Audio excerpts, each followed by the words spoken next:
This is Jackie, and I'm here with the one and only Bishop Briggs, day one of Bunbury. How are you? I'm so good. How are you? Are you enjoying your day? I'm great. Oh my gosh, you have lured me into this air-conditioned haven. Wow, this is so nice. I've been joking that I've been kidnapping people, but they're like, no, I'm willingly here. So Yes.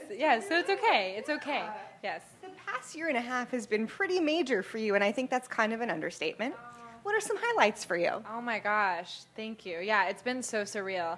I am currently on my headlining tour, and I think that is just something so crazy because now I released my first ever album. So it's kind of like the combination of being able to perform those songs and hear people singing it. It's just so surreal, so surreal. Truly. I mean, it's a little while separated from playing music in coffee houses. A little bit different. Yes. Less coffee, less coffee. Yes, it's completely different. And I would say I appreciate it more because of that, but I really feel like I would appreciate it regardless, truly. You have a song on the 50 Shades Free soundtrack, multiple songs on TV commercials, TV shows. You were a mentor on American Idol. Crazy. I don't understand either. I think it has something to do with your work ethic. Aw, thank you. It was so surreal to be, even asked, and to be standing next to the other mentors that have these huge, beautiful careers. I was just so in awe. And so what I decided to do was just really just take in the moment. And, the two people that I mentored, Trevor and Cade, are both so talented. I gave zero advice. I did not help them at all. If anything, I hindered their success. But I was so appreciative of the opportunity, for sure. And your music has currently over 500 million streams worldwide. What role do you see music streaming having in the next couple of years? Ooh, well, it makes music so accessible, and I think it also offers a platform for artists and people that aren't artists to discover new music. Even just with playlisting alone, I personally have found so many new artists, or when it does a radio station with that artist, that it kind of connects all of us. I think it's kind of the equivalent to having an opener on tour. I like it that. gives you it gives you the opportunity. I think the only thing that I think artists or producers or writers, crave more of is the correct compensation that's correlated with the streams. But as of right now, I just am so appreciative that people can hear my music and that there's a platform to do so. Absolutely. In April, your debut album was released. How are songs on Church of Scars an evolution from your earlier work? Ooh, well, I kept River and Wild Horses on there only because those are songs that I wouldn't have been able to even create an album if they weren't on there. So it felt important to show the beginning and then kind of show the journey of what's been happening these past couple of years. So I'm really proud of it. And one of the last additions is this song called Water. And that was produced by John Hill, who I love so much. He did all Portugal the Man production. And it just felt so exciting to put something on the album that was written a couple months ago. So it feels so raw. Even when I perform it live, I'm just like, I'm in tears. Yeah. You're originally from London, but you've lived very globally.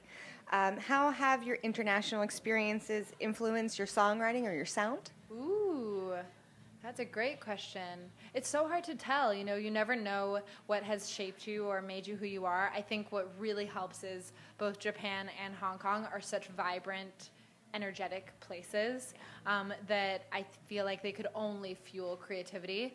But what really influenced me was what my parents were playing in the living room. Wow. They were playing a lot of Motown music. Oh my gosh, 21 Pilots.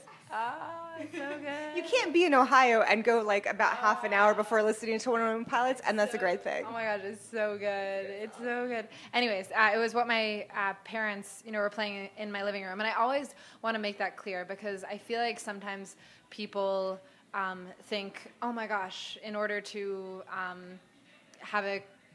do things in music or be creative, I have to live in those places. And I really want to tell people, it's not that. It's about what is being played in your living room. You know, like my biggest influence was what was being played in my living room, and that really could have been anywhere. But I think it's just a cherry on top that it's these incredible places. I really like that. How about how it has influenced your fashion sense? Ooh, well, I love Sailor Moon. I love Hello Kitty. So, like, aesthetically, I mean, I'm literally wearing Hello Kitty shoes, and they're adorable, by the way. She's drinking milk out of the yes. But these two things, I mean, I don't know. I feel like it's not even like a style thing. It's like they affect my life. And I just love the culture of both those places. I think style is important, and even in your recent video, White Flag, who came up with the treatment for that? Oh my gosh, that was a crazy, crazy day. Yes, it was like a really fun but frenetic kind of day. Yes, it was one of those one-take ones, and it's actually Trigger and Bloom who directed it, and it felt exciting to have this one shot.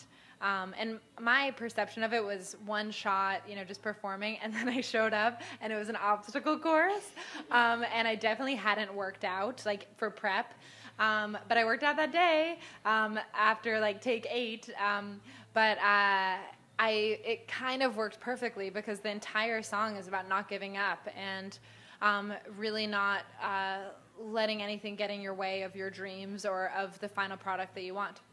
I like that message. That's great. And so now you're here at Bunbury. You have experience playing Coachella and Panorama.